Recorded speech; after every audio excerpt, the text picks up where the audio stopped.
diumumkan Ananda Muhammad Fazlan Putra bin Sazali telah muncul sebagai pelajar terbaik yang telah memperolehi keputusan Straight A+.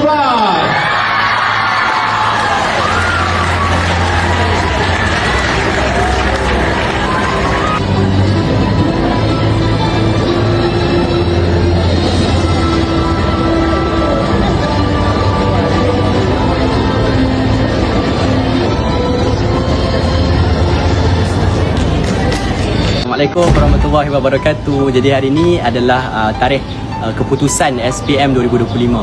Jadi alhamdulillah saya dapat result 9A+. Straight A+. Alhamdulillah.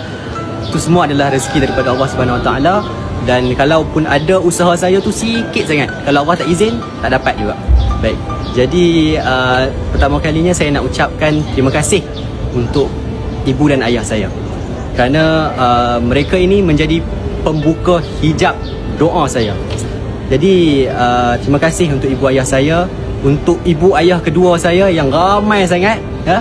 Guru-guru saya daripada prasekolah sampailah kelas 5. Saya minta ampun, saya minta maaf, saya minta halal segala ilmu yang kalian curahkan pada saya.